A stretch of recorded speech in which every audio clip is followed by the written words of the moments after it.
नमस्कार मित्रों, स्टडी 91 परिवार में आप सबका हार्दिक स्वागत अभिनंदन है। तो आज हम सब शानदार महत्वपूर्ण प्रश्नों के श्रृंखला से रूबरू होंगे और आज मौर्य काल के विषय में हम सब देखेंगे, यानी मौर्य वंश के विषय में आज हम जानकारी आप सबको देंगे। चूंकि भारत का पहला साम्राज्यवादी राजवंश के रूप में इसे देखा जा सकता है। चंद्रगुप्त के चाणक्य की सहायता से चंद्रगुप्त मौर्य ने मगध में एक विशाल साम्राज्य के नींव रखे, जिसे हम मौर्य वंश के विषय में जानते हैं। इसी वंश का सबसे प्रतापी और महानतम राजा अशोक हुए थे, जिनके विषय में कलिंग युद्ध या अशोक के विषय में हम सब ढेर सारी बातें पढ़ते हैं। मौर्य वंशीय शासक अशोक ही पहले ऐसे शासक थे जिनके द्वारा आपको अभिलेख लिखने की प्रथा प्रारंभ हुई थी।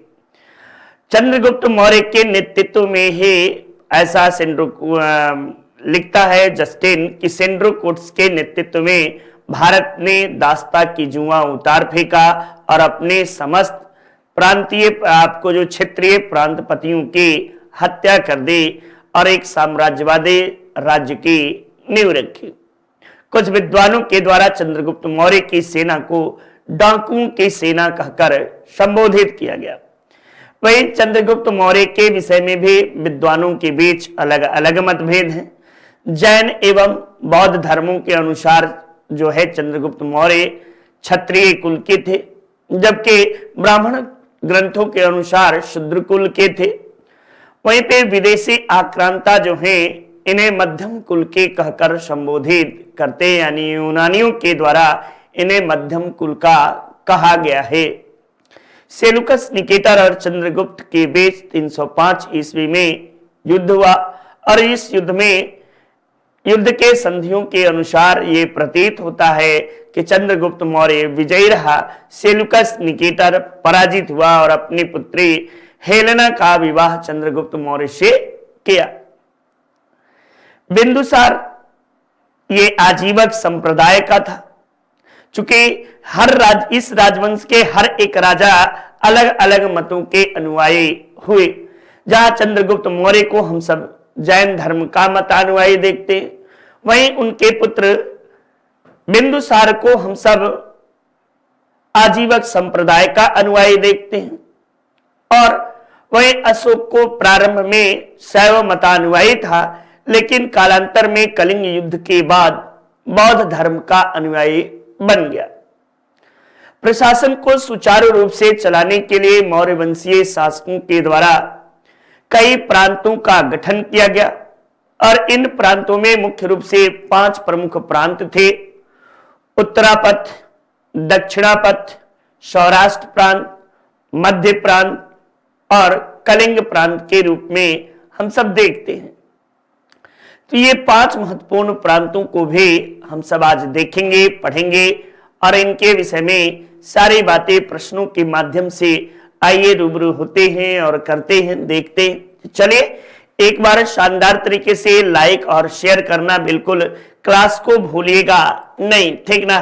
तो शानदार तरीके से आप सब लाइक और शेयर कर दीजिए। आशा उम्मीद करता हूं कि आप सब खूब अच्छे से एंजॉय कर रहे होंगे, पढ़ रहे होंगे और पढ़िए भी, ठीक ना। चलिए आइए बातें करते हैं हम सब प्रश्नों के माध्यम से। प्रश्न को आने से पहले हमारी संस्था के द्वारा कुछ महत्वपूर्ण कोर्सेज संचालित है, जिसमें हिंदी के कोर्स आपको जो है 6.0 आपको इंडिविजुअल हिंदी मात्र 999 रुपए में मिलेगा। हिंदी के बादशाह नितिन सर के द्वारा आपको ये कोर्स पढ़ाया गया है। एकदम जरूर से स्टडी 91 परिवार के साथ जुड़िए और इसका भरपूर लाभ लीजिए। वहीं यूपी टेट शानदार तरीके से उन लोगों के लिए जिन्होंने बीएड या बीटीसी की परीक्षाओं को पास कर लिया है, उनके लिए ये काफी लाभप्रद होगा और ये श्रृंखला आप उनके लिए है। जबरदस्त तरीके से मात्र 999 रुपए में आप पूर्व से ही सुनियोजित तरीके से अपनी तैयारी को जारी रख सकते हैं और आशा उम्मीद करते हैं कि आप सबको बहुत अच्छी श्रृंखला लगेगी। नेक्स्ट, सुपर टेट यानी जिन्होंने यूपी टेट या सी टेट के एग्जाम को क्वालिफाई कर लिया है, उनके लिए सुपर टेट है और 1799 रुपए में सुपर टेट की श्रृंखला भी हमारी संस्था आपको उपलब्ध कराती है। तो आप सुपर टेट से भी रूबरू हो सकते हैं, ले सकते हैं जिन्हें जरूरत हो, ठीक ना। यूपी पुलिस कांस्टेबल 1499 रुपए में आपको संस्था उपलब्ध कराती है। 18 से 22 वर्ष के युवाओं के लिए यूपी पुलिस एक सुनहरा अवसर है। आप सब इस पे जबरदस्त तरीके से तैयारी करिए। आरओ की शानदार श्रृंखला आपको मात्र 2499 रुपए में हमारी संस्था उपलब्ध कराती है। आप इसे भी परचेज कर सकते हैं, पढ़ सकते हैं। यूजीसी नेट ये फर्स्ट पेपर आप सबको शानदार तरीके से इसे पढ़ाया गया है। ये आपको असिस्टेंट प्रोफेसर बनने की दिशा में आप सबके लिए एक अद्भुत अवसर है। आप इस अवसर का भरपूर लाभ लीजिए, भरपूर तरीके से इसकी तैयारी करिए। आइए बातें करते हैं मौर्य काल में प्रचलित संस्था एवं संचार निम्नलिखित में से किससे संबंधित है। आप सबके शानदार जवाब को देखना चाहता हूं और जवाब आप सब गुप्तचर व्यवस्था से, संस्था और संचार ये शब्द है, ये प्रचलित था किससे है? विदेशी व्यापार से संबंधित समिति से, मौर्य कालीन डाक व्यवस्था से, केंद्रीय एवं स्थानीय प्रशासन के मध्य होने वाले पत्राचार से। मैं जानता हूं कि सभी लोग क्लीन बोल्ड होंगे इस प्रश्न पर, ठीक ना। मैक्सिमम लोगों के द्वारा गलतियां की जाएंगी और गलतियां की भी रही हैं, आप सब कर भी रहे हैं। तो ये देखिए, आइए देखिए इस प्रश्न का जवाब क्या होगा। तो एक बार सभी लोग गलती स्वीकार कर लीजिए, देख लीजिए। इसका जवाब होगा गुप्तचर व्यवस्था से। ये संस्था और संचार किससे संबंधित थे? तो गुप्तचर व्यवस्था से। और अर्थशास्त्र में गूढ़ पुरुष, गुप्तचर को क्या कहा गया है? गूढ़ पुरुष कहकर संबोधित किया गया है अर्थशास्त्र में, ठीक ना। अर्थशास्त्र में, कौटिल्य के अर्थशास्त्र में इन्हें गूढ़ पुरुष कहकर संबोधित किया गया है। तो शानदार तरीके से आप सब प्रश्नों को करते चलिए, देखते चलिए। देखिए दूसरा प्रश्न, ब्राह्मी और खरोष्ठी लिपियों को पढ़ने वाला कौन था? ये आप मैक्स मुलर थे, लॉर्ड कनिंघम थे, जेम्स प्रिंसिप थे, आर.ई.एम. व्हीलर थे। तब इस प्रश्न को तो कोई भी विद्यार्थी गलत नहीं करेगा और मुझे अंदाजा है कि चाहे वो नए हो चाहे पुराने हो, सभी लोग शानदार तरीके से इस तरह के प्रश्नों का जवाब देंगे, ठीक ना। जेम्स प्रिंसिप थे। और एक महत्वपूर्ण बातें और भी याद रखिए, ये महत्वपूर्ण बातें, जेम्स प्रिंसिप ने ब्राह्मी और खरोष्ठी लिपि को आपको पढ़ा। चूंकि ये लिपि किससे संबंधित है? तो अभिलेखों से है, अभिलेख, ठीक ना। अशोक पहला शासक था जिसने अभिलेख लिखने की प्रथा प्रारंभ की। ये सब बातें याद रख लो। प्रथम शासक जिसने अभिलेख लिखने की प्रथा प्रारंभ की, याद रखिए। अशोक के अभिलेख कुल कितने प्राप्त हुए? तो लगभग 40 से अधिक अभिलेख प्राप्त हुए हैं। अभिलेखों की भाषा क्या क्या थी? तो आपको ब्राह्मी थी लिपि, ब्राह्मी, खरोष्ठी, ग्रीक एवं आरमाइक। आरमाइक ये आपको जो है 4 लिपियां थे। D.R. भंडारकर पहले ऐसे व्यक्ति हैं जिन्होंने अभिलेखों के आधार पर अशोक का इतिहास लिखा। अभिलेखों के आधार पर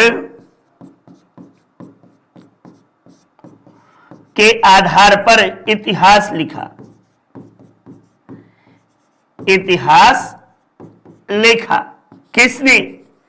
D.R. भंडारकर ने।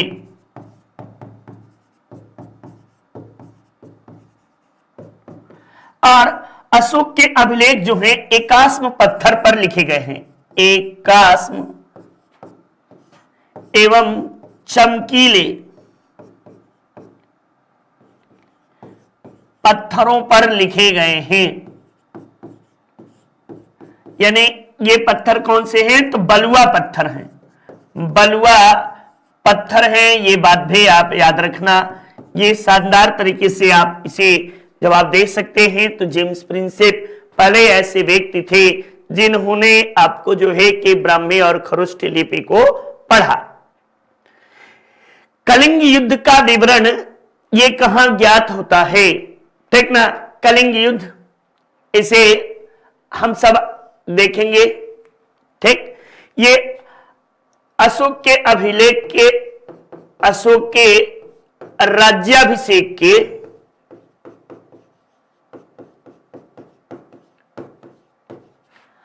8वें वर्ष लड़ा गया। 8वें वर्ष हुआ कलिंग युद्ध। वर्ष कितने में तो आप बता सकते हैं? 261 ईसा पूर्व ये युद्ध हुआ। और इसकी जानकारी कहां से मिलती है? तो 13वें शिलालेख से प्राप्त होती है। 13वां शिलालेख अशोक का सबसे बड़ा शिलालेख है, सबसे बड़ा शिलालेख।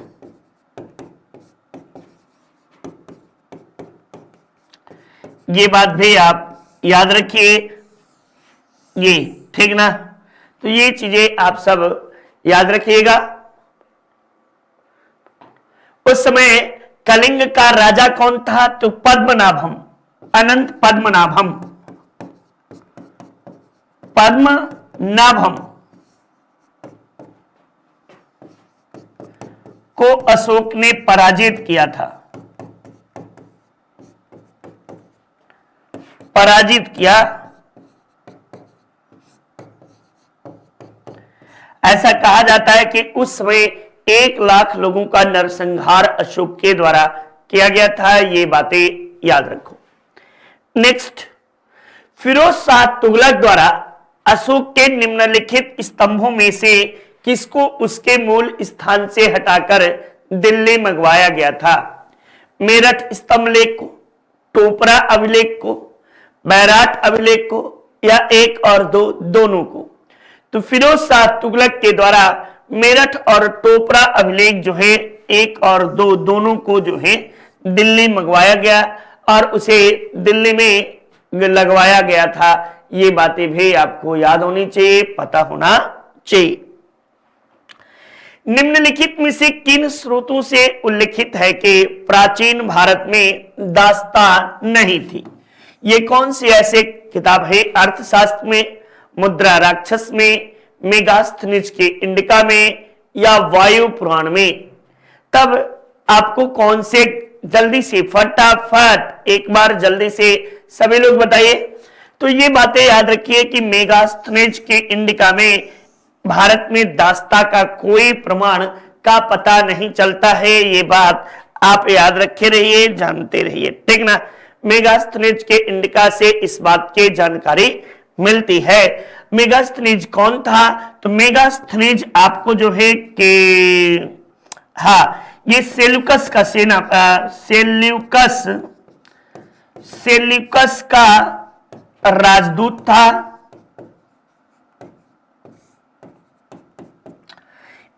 इसने पाटलिपुत्र को पालीब्रोथा कहा, पुत्र को पालीब्रोथा,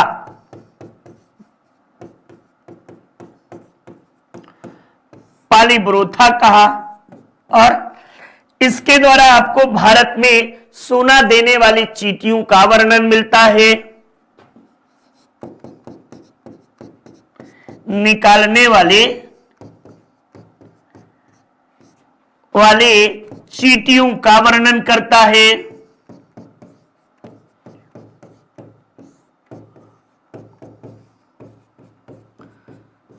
इसने मौर्यकालीन प्रशासनिक व्यवस्था, मौर्यकालीन प्रशासनिक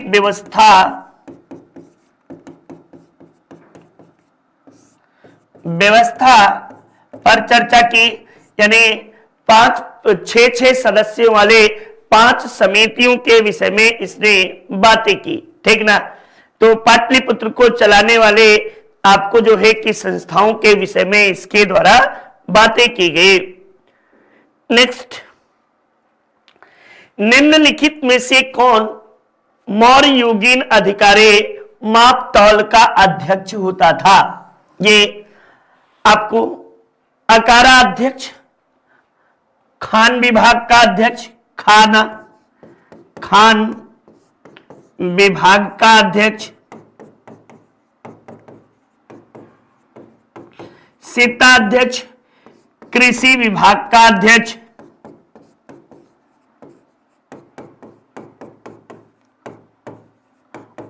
माप तौल का अध्यक्ष जो होता था, ये पौतवा अध्यक्ष बेटा, माप तौल का अध्यक्ष कौन होता था? पौतवा अध्यक्ष आपको माप तौल का अध्यक्ष होता था। पण्य अध्यक्ष कौन होता था? जरा कमेंट बॉक्स में आप लोग बताइए तो, पण्य अध्यक्ष कौन होता था? ये कमेंट बॉक्स में आप सबसे जवाब चाहिए, ठीक ना? चूंकि आप सब एकदम से मेहनत बिल्कुल भी नहीं कर रहे हैं, क्यों नहीं कर रहे हैं ये पता नहीं। मैंने हर एक बातों को आप सबको बताया है। हमारी संस्था के द्वारा महत्वपूर्ण रूप से अपने हिंदी शानदार तरीके से पढ़ाई गई है। आप इसे परचेज कर सकते हैं और पढ़ सकते हैं।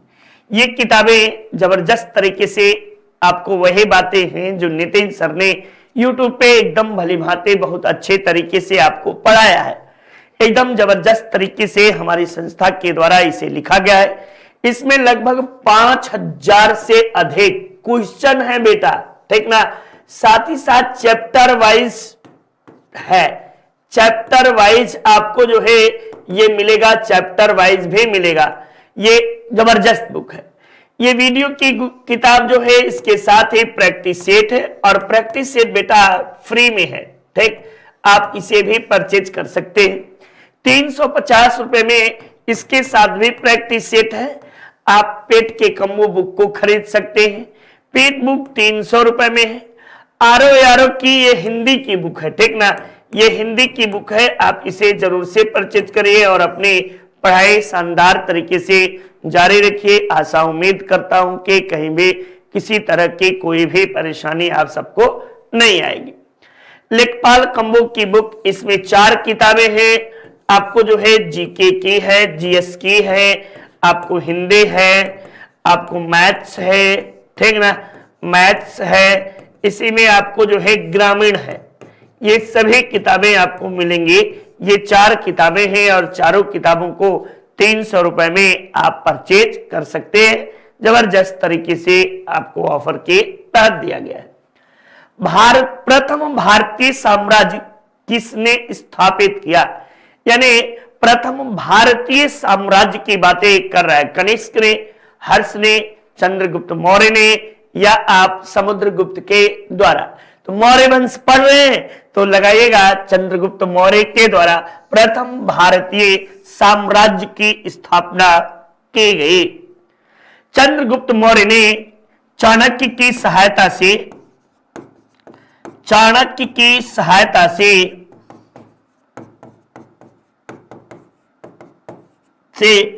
आपको जो है मौर्य वंश की नींव रखी, मौर्य वंश की नींव रखी। लगभग 323 ईसा पूर्व में इसकी नींव रखी गई थी। चाणक्य जो थे ये चंद्रगुप्त मौर्य के अमात्य थे। मौर्य के अमात्य थे। गुप्त वंश का राजकीय चिन्ह मयूर था।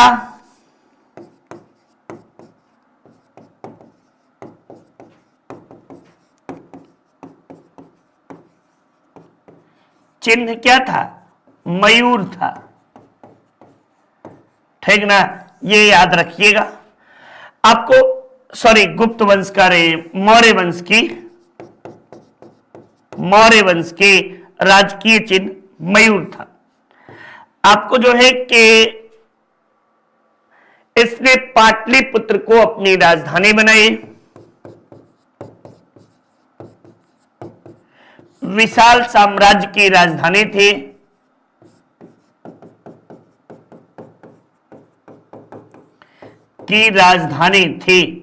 ये सारी बातें आप याद कर लो, देख लो, चीजें आपको मिल जाएंगी। सेंड्रोकोट्स की चंद्रगुप्त के रूप में पहचान किसके द्वारा किया गया? विलियम जोन्स के द्वारा, वी स्मिथ के द्वारा, आर के मुखर्जी के द्वारा, डी आर भंडारकर के द्वारा।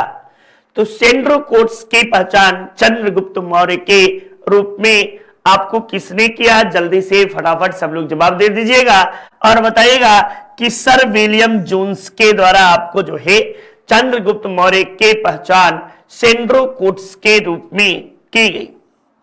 इनकी पुस्तक है early history of India, early history of India.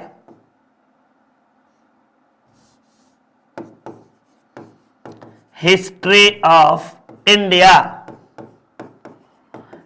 India इनकी पुस्तक मानी जाती है। डी आर भंडारकर, ये अशोक के अभिलेखों के आधार पर इतिहास लिखने का काम डी आर भंडारकर के द्वारा किया गया है। चंद्रगुप्त मौर्य का नाम एंड्रोकोट्स भी मिलता है, ठीक ना। कुछ विद्वान इसे सेंड्रोकोट्स कहते हैं, कुछ इसे एंड्रोकोट्स कहकर संबोधित किए। बिंदुसार ने अशोक को किस विद्रोह को समाप्त करने के लिए भेजा था? सुसीम, उस समय आपको जो है तक्षशिला के विद्रोह, सुसीम जो था, सुसीम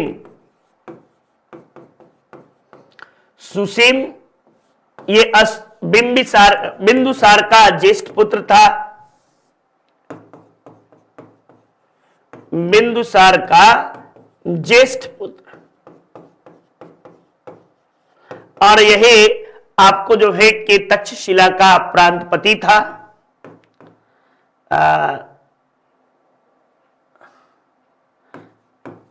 तक्षशिला का प्रांतपति, ठीक ना, ये याद रखिएगा। और इसी के समय तक्षशिला में विद्रोह हुआ है।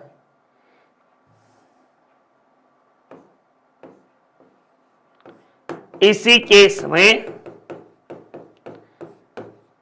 तक्षशिला में विद्रोह हुआ। ये सारी बात याद रखो। और तक्षशिला के विद्रोह को दबाने के लिए अशोक को भेजा गया था। अशोक विद्रोह को दबाने में सफल रहा, ये बात भी याद रखिएगा, ठीक ना। चंद्रगुप्त मौर्य के पश्चात सिंहासन पे कौन बैठा? ऐसा जैन एवं बौद्ध ग्रंथों से जानकारी मिलती है कि चंद्रगुप्त के जीवन के अंतिम 12 वर्षों में भीषण अकाल पड़ा और ऐसी स्थिति में उसकी प्रजा जब त्रस्त हो गई तो चंद्रगुप्त मौर्य ने जैन धर्म, भद्रबाहु के नेतृत्व में जैन धर्म को अपना लिया और अपने पुत्र बिंदुसार को अपना राजपाट सौंपकर चला गया, ठीक ना। ये बिंदुसार, ये आपको अशोक के पिता हैं, अशोक के पिता के रूप में इन्हें जानते हैं, ये बात याद रखिए। आजीवक संप्रदाय के अनुयायी थे।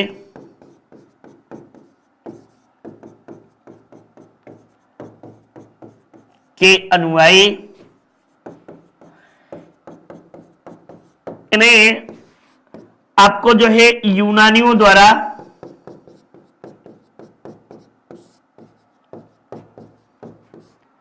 अमित्रोचेट्स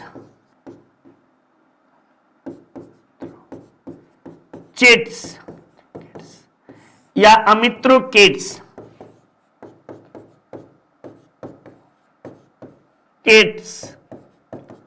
कहा गया है, जबकि जैन ग्रंथों में सिंहसेन कहा गया है।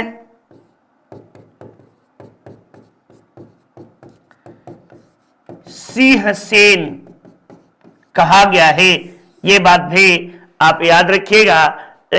आप पूरी बातों को देखते चलिएगा, ठीक ना। चलिए नेक्स्ट देखिए, प्राचीन भारत में कौन सी एक लिपि दाईं ओर से बाईं ओर लिखे जाती थे? आपसे प्रश्न शानदार सा, ब्राह्मी, आपको नंदनागरी, शारदा या खरोष्ठे, कौन सी ऐसी लिपि थी जो बाईं से दाईं ओर लिखी जाती थी, यानी कहने का मतलब बाईं ओर से दाईं ओर, बाएं से दाएं, ऐसे नहीं, दाईं से बाईं ओर ना, दाईं से ऐसे इस रूप में लिखी जाती थी। ये कौन सी लिपि थी? ऐसे ऐसे ऐसे ऐसे लिखी जाती थी। ये कौन सी लिपि थी भैया? तो बताइएगा, खरोष्ठी लिपि थी। और ब्राह्मी लिपि जो है ये किधर से लिखी जाती थी? तो बाईं से दाईं, बाईं से दाईं लिखी जाती थी, दाईं। ये याद रखिएगा। इसका जनक कौन है ये किसी को पता है? ये आपको ऋषभदेव की पुत्री ब्राह्मी, ऋषभदेव की पुत्री, ऋषभदेव की पुत्री ब्राह्मी, ठीक ना, ब्राह्मी के द्वारा इस लिपि का आविष्कार किया गया है। ये आप याद रखिएगा, ब्राह्मी लिपि। नेक्स्ट, चंद्रगुप्त मौर्य के दरबार में भेजा गया यूनानी राजदूत कौन था? कौटिल्य, ये कौन था? तो ये आपको जो है कि अमात्य थे, अमात्य एवं पुरोहित, गुरु जो भी कह लीजिए, ठीक। सेल्यूकस निकेटर इसका ससुर भी था, ससुर कह लो। मेगास्थनीज यही आपको था, ठीक ना। और मेगास्थनीज ने इंडिका नामक ग्रंथ की रचना की, इंडिका की रचना की। इंडिका में मथुरा में दो देवताओं के पूजे जाने का भी साक्ष्य इसके द्वारा बताया गया। हेराक्लिस, हेराक्लिस यानी कृष्ण, ठीक ना। और डायनोसियस, डायनोसियस, डायनोसियस माने शिव। इन दो देवताओं के मथुरा में पूजे जाने की जानकारी भी आपको देता है। इसके अलावा सिलास नामक नदी का भी उल्लेख करता है, सिलास, सिलास नामक नदी का उल्लेख करता है, ठीक ना, नदी का उल्लेख करता है। ये बात भी आप याद रखिएगा। ये आप सब बातें याद करते चलिए। जस्टिन जो था, इसके द्वारा है चंद्रगुप्त मौर्य को सेंड्रोकोट्स कहकर संबोधित किया जाता है। आइए आरो यारो की शानदार श्रृंखला से रूबरू हुई और आपको daily video classes chapter wise test series offline download करने की सुविधा, ढेर सारी फैसिलिटीज आपको संस्था देते हैं। आप इसे मात्र 2499 रुपए में परचेज कर सकते हैं और अपनी तैयारी जारी कर सकते हैं। नेक्स्ट देखिए, मौर्य काल में सीता का तात्पर्य क्या था? तो सीता जो थी ये राजकीय भूमि से प्राप्त होने वाले आय को सीता कहा जाता था। क्या कहते थे? राजकीय भूमि से प्राप्त होने वाले आय जो थे इसे ही सीता कहकर संबोधित किया गया है। ये आप याद करते चलो, देखते चलो। नेक्स्ट देखो, चाणक्य बचपन में किस नाम से जाने जाते थे? तो चाणक्य, विष्णुगुप्त, देवगुप्त या किस नाम से, ठीक ना। तो चाणक्य जो है इनके ये चाणक्य ऋषि के पुत्र थे। ये चाणक्य ऋषि के पुत्र थे, चाणक्य ऋषि के पुत्र थे। और चाणक्य ऋषि ने ही च्यवनप्राश, च्यवनप्राश खाते हैं ना, च्यवनप्राश का आविष्कार इन्हीं चाणक्य ऋषि के द्वारा किया गया था। इसके अलावा क्या थे? तो इसके अलावा आपको जो है कि तक्षशिला के प्रथम आचार्य भी थे, आचार्य के रूप में भी इन्हें जाना जाता है। इनके 3 नाम मिलते हैं बेटा, 3 नाम। एक आपको चाणक्य मिलता है और इस नाम से चाणक्य नीति लिखे, नीति लिखे। दूसरा इनका नाम जो है आपको कौटिल्य मिलता है और कौटिल्य के नाम से इन्होंने अर्थशास्त्र नामक ग्रंथ की रचना की। वहीं एक नाम विष्णुगुप्त मिलता है, विष्णुगुप्त मिलता है और यही इनके बचपन का नाम और राजकीय कार्यों, राजकीय कार्य जो है, राजकीय कार्य ये विष्णुगुप्त के नाम से है इन्होंने किए हैं। ये बातें आप याद रखिएगा शानदार तरीके से। तो विष्णुगुप्त को आप सब लगाइएगा, विष्णुगुप्त के नाम से ये बचपन में जाने जाते थे। नेक्स्ट, प्राचीन नगर के अवशेष कुम्हार स्थल ये आपको कहां से प्राप्त हुए हैं? तो कुम्हार स्थल बेटा ये आपको जो है यहीं से चंद्रगुप्त मौर्य का लकड़ी का भवन प्राप्त हुआ है, ठीक ना। चंद्रगुप्त मौर्य के लकड़ी के भवन, लकड़ी के बने भवन प्राप्त हुए हैं। बने भवन आपको यहीं से प्राप्त हुआ है और ये कुम्हारगढ़ पाटलिपुत्र में आपको स्थित है। ये आप याद रखिएगा। ये आपको जो है इसके तुलना मेगास्थनीज ने सूसा और एकबतना से ज्यादा खूबसूरत महल, यानी ग्रीक में और यूनान आपको सीरिया में जो महल थे उससे कई गुना सुंदर महल के रूप में मेगास्थनीज ने अपने इंडिका में वर्णन किया है। ये आपको, ठीक ना, ये आपको जो है इस लकड़ी के बने भवन की तुलना जो है मेगास्थनीज ने सूसा एवं एक बतना के महल से किया है।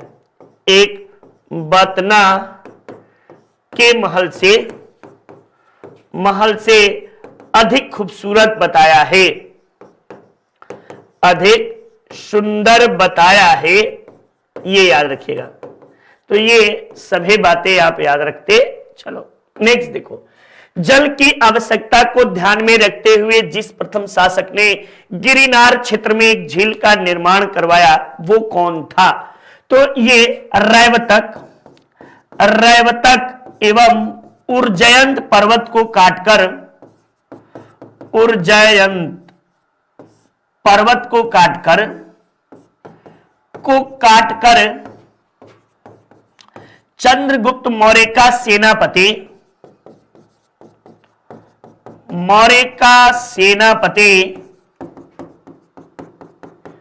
पुष्यगुप्त वैश्य ने गिरिनार में, बोले तो सौराष्ट्र, ठीक ना, सौराष्ट्र में सुदर्शन झील का निर्माण करवाया। झील का निर्माण करवाया, ठीक ना। ये पूरी लाइन ऐसे याद कर लो, निर्माण करवाया। ये पूरी बातें आप सबको पता होनी चाहिए। तो चंद्रगुप्त मौर्य के द्वारा आपको जो है इसकी जानकारी, इस झील की जानकारी कहां मिलती है? तो आपको रुद्रदामन के जूनागढ़ अभिलेख में मिलती है, ठीक ना। रुद्रदामन के जूनागढ़ अभिलेख में मिलती है, ठीक ना। जूनागढ़ अभिलेख में इसकी जानकारी आपको प्राप्त होती है। नेक्स्ट, ब्राह्मी लिपि का प्रथम वाचन किस उत्कीर्ण अक्षरों में किया गया? पत्थरों पर या पत्थरों की पट्टियों पर, स्तंभों पर या आपको सिक्कों पर, किस पर आपको किया गया? तब आप बताइएगा। पत्थरों की पट्टियों पर उत्कीर्ण था और उसे ही ब्राह्मी लिपि को सर्वप्रथम पढ़ने का काम आपको जो है किया गया। ये बातें आप याद रखिए। वह स्थान जहां से प्राक अशोक ब्राह्मी लिपि का पता चलता है, नागा अर्जुन है, अनुराधापुर है, ब्रह्मगिरी है या मास्की है? तब बताइएगा कि आपको प्राक अशोक ब्राह्मी लिपि के अवशेष कहां से प्राप्त होते हैं? तो आप सबके लिए यहां पे बताइएगा कि अनुराधापुर से प्राप्त होता है। अनुराधापुर कहां है? तो आंध्र प्रदेश में है, ठीक ना। आंध्र प्रदेश में आपको अनुराधापुर था और यहीं से आपको प्राप्त होता है। यूपी पुलिस कांस्टेबल का शानदार तरीके से हमारी संस्था के द्वारा आपको पढ़ाया गया है। आप इसे परचेज कर सकते हैं, पढ़ सकते हैं। तो जबरदस्त तरीके से अपनी तैयारी जारी रखें। आशा उम्मीद करता हूं कि आप सब स्वस्थ होंगे, मस्त होंगे और अपनी तैयारी जारी रखेंगे। ये उन युवाओं के लिए है जो पुलिस विभाग में जाना चाहते हैं और ये कोर्स मात्र 1499 रुपए में हमारी संस्था आपको उपलब्ध कराती है। तो इसे आप परचेज कर सकते हैं। उत्तराखंड में सम्राट अशोक के शिलालेख की एक प्रति कहां से प्राप्त हुई है? यह भी प्रश्न किसी से कोई गलती नहीं होगा। नैनीताल, पौड़ी, टिहरी या कालसी से। तो अशोक के शिलालेख जो हैं ये आपको कालसी से प्राप्त हुए हैं। ये सभी प्रश्न आप सबसे पूर्व में मैंने शानदार तरीके से कराया है और उम्मीद करता हूं कि किसी के गलत नहीं होंगे। किसके समय में डायमेकस आपको भारत आया था? ये डायमेकस किसके समय में आपको आया था, ये प्रश्न है। आप इसे, ये आपको जो है सीरियाई शासक के द्वारा डायमेकस को भेजा गया था और ये बिंदुसार के दरबार में आया था, ठीक ना। ये बिंदुसार के दरबार में आया था और इसके दरबार में कौन आया था? मेगास्थनीज। मेगास्थनीज जो है, थनीज, ये इसके समय में। और आपको डायनोसियस, ये डायनोसियस जो है इसके समय में डायनोसियस आता है। ये बातें भी याद रखिए। नेक्स्ट, पाटलिपुत्र में स्थित चंद्रगुप्त मौर्य के महल की मुख्यतः बना था। तो ये किसका बना था? मैंने अभी पीछे बताया कि ये लकड़ी का बना था और इसकी तुलना मेगास्थनीज ने सूसा और एक बतना के महल से ज्यादा खूबसूरत बताया है। ये बात भी आप सबको पता होना चाहिए। नेक्स्ट, अशोक का समकालीन शासक तुर्मय, ठीक ना। तुर्मय कहां का राजा था? ये तुर्मय मिस्र का था, कोरित का था, मेसिडोनिया का था या सीरिया का था? तब आप क्या जवाब देंगे? तो ये तुर्मय जो था ये कहां का शासक था? तो मिस्र का शासक तुर्मय अशोक का समकालीन था। और अशोक के 13वें अभिलेख में उसके आपको जो है कि समकालीन शासकों के विषय में भी जानकारी प्राप्त होती है। वह संत जिसने अशोक को बौद्ध धर्म के प्रति आकर्षित किया था वो कौन था? वो आपको ये अशोक का भतीजा और जो था कि भतीजा उपगुप्त था और उपगुप्त के प्रभाव में ही आकर अशोक ने बौद्ध धर्म के दीक्षा ली थी, ठीक ना। उपगुप्त के प्रभाव में आकर अशोक ने बौद्ध धर्म अपनाया था। अशोक ने बौद्ध धर्म की दीक्षा ली थी, धर्म की दीक्षा ली थी। ये बात भी आप याद रखिए एकदम जबरदस्त तरीके से, ठीक ना। नेक्स्ट, कौटिल्य का अर्थशास्त्र किससे संबंधित है? तो नाम तो है कौटिल्य का अर्थशास्त्र और संबंधित है ये राजनीतिक जीवन से, ठीक ना। ये राजनीतिक जीवन से संबंधित है, ये बात आप याद रखिए। कौटिल्य की तुलना आपको मैकियावेली से की जाती है, तुलना मैकियावेली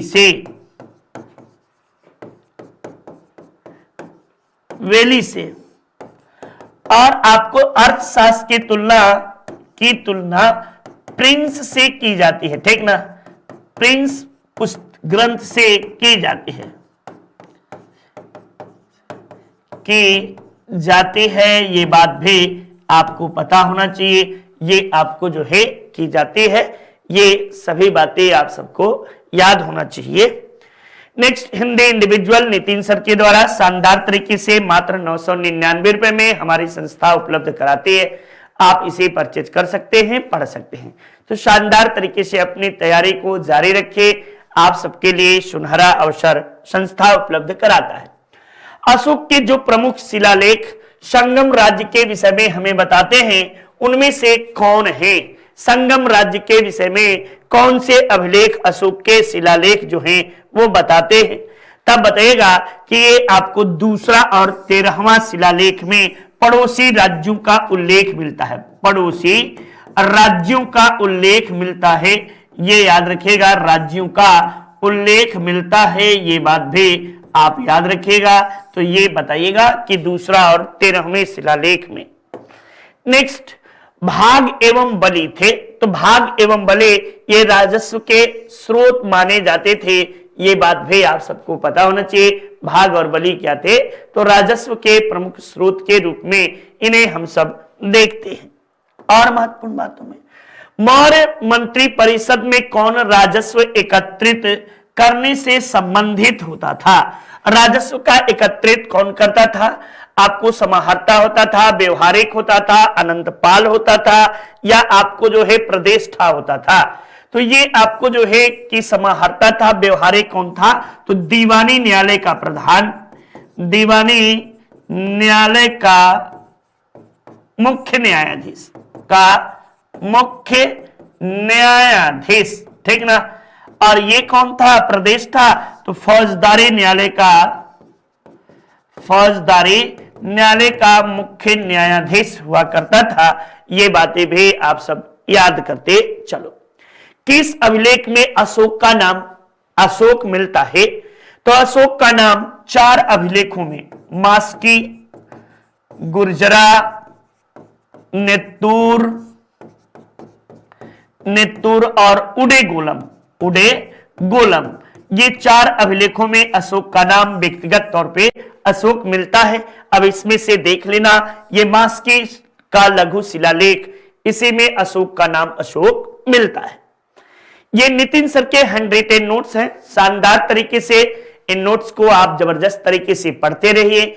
आशा उम्मीद करता हूं कि आप सबको ये वही नोट्स हैं जो नितिन सर ने YouTube पे शानदार तरीके से आपको पढ़ाए हैं। प्राचीन इतिहास का, मध्यकालीन इतिहास, आधुनिक इतिहास, सामान्य हिंदी, इंडियन ज्योग्राफी, भारतीय राज्य व्यवस्था, फिजिक्स, केमिस्ट्री, बायोलॉजी, ये सभी शानदार तरीके से नोट्स हैं आप सबके लिए। आप इसे जरूर से पढ़ें। देखिए नेक्स्ट, सारनाथ स्तंभ का निर्माण किसने करवाया था? तो सारनाथ स्तंभ का निर्माण आपको जो है ये किसके द्वारा कराया गया? तो अशोक के द्वारा कराया गया है। और इसी से सत्यमेव जयते आपको इसी पे देखिए। टॉलमी फिलाडेल्फस, ये किसके साथ राजनीतिक संबंध अशोक के थे? तो ये मिस्र का शासक था, ठीक ना। और पीछे मैंने एक तुर्मै बताया, तुर्मै जो था ये आपको जो है कि यूनान का शासक हुआ करता था तुर्मै। उसमें तुर्मै आपको जो है मिस्र पे अधिकार कर लिया था, तो इसलिए तुर्मै को यूनान लगा लीजिएगा, यहाँ पे मैंने आपको बताया है। और ये आपको टॉलमी फिलाडेल्फस जो है मिस्र के शासक हुआ करते थे। ये देखिए कहीं आपको तुर्मै ने पूछा गया है कि तुर्मै कहाँ का शासक था, तो ये आपको चूंकि आंसर नहीं दिया है तो मिस्र ही मैंने लगा दिया है। और तुर्मै जो था ये आपको यूनान का शासक था। कहां का? यूनान का। यूनान, तो इसे मेसोडोनिया कह सकते हो। मेसोडोनिया का शासक आपको तुर्मै था। ये बातें भी ध्यान से आप कर लेना, ये क्वेश्चन यहाँ पे लगा लेना, चेक कर लेना, ठीक ना। तो चलिए इस तरीके से आप सबने शानदार तरीके से आप सब प्रश्नों को किए। धन्यवाद आप सबको, तहे दिल से शुक्रिया, नमस्कार। अपनी तैयारी आप इसी तरह जारी रखें। आशा उम्मीद है कि आप सब स्वस्थ होंगे, मस्त होंगे, ठीक ना। तो चलिए, जय हिंद, जय भारत, नमस्कार।